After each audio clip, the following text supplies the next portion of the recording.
Well, it's all about keeping the numbers down as countries reopen gradually. But what do we know now as countries' research and vaccine development progresses?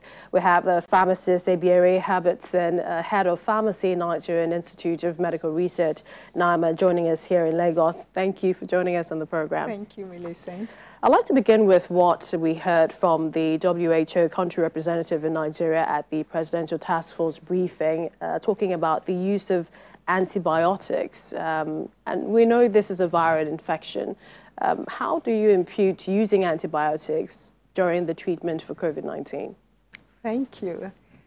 It has become common practice for prescribers, physicians, to use antibiotics for common cold and other viral infections.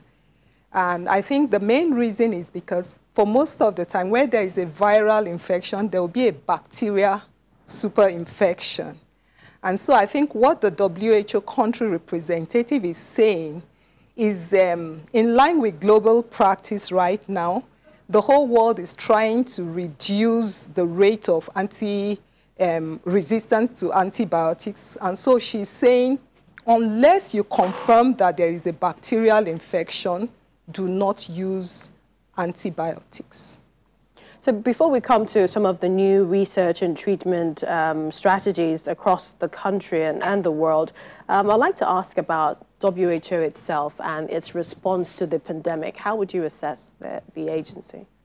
I think WHO is doing what it should do. I think it's doing very well. It's an advisory body, and it's carrying out its advisory role very well, as far as I'm concerned. And I think they've followed up the figures all over the world, and they've given advice where they need to. And like we know, they are not a policing body, so they cannot enforce. They can only give advice, and that's what they've been doing.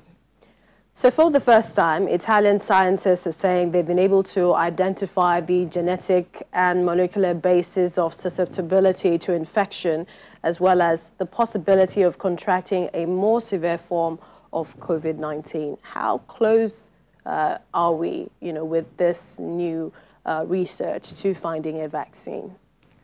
I think it's a step in the right direction, because their findings will help in speeding up the development of new antiviral agents, that will act against the COVID virus. Then again, going through their reports, I had the opportunity to quickly browse through it.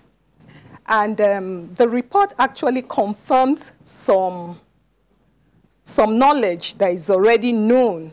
For instance, they confirmed that a protein called the ACE2 is a very important binder for the virus. And their study set out to look at individual variability. That's to say the difference from one person to the other. That was what they set out to do. But when this report was made, I think that was barely 24, 48 hours ago, what they succeeded in doing is confirming common genes. That's to say, the genes that are common, that are found in everybody that has tested positive for the virus. And one of these common genes they found is the ACE2. For full is the angiotensin converting enzyme 2. And they are glad they were able to confirm this, because this particular protein or gene is already being used in the process of developing new drugs. Okay. So how much are we doing, especially in Nigeria, with regards to identifying the type of COVID-19 that we have, containing it, and then, treating it?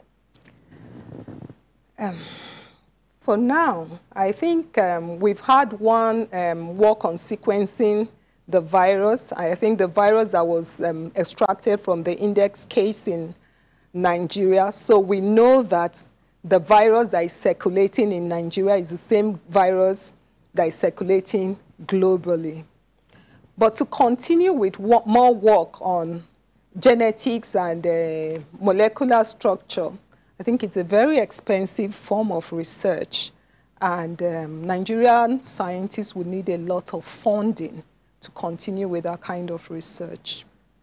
One question a lot of people are asking is that with the race, to get a vaccine, how possible is it? Because we had, or rather, we have HIV with us, and you've been involved in the treatment of HIV, and yet there isn't a vaccine against it.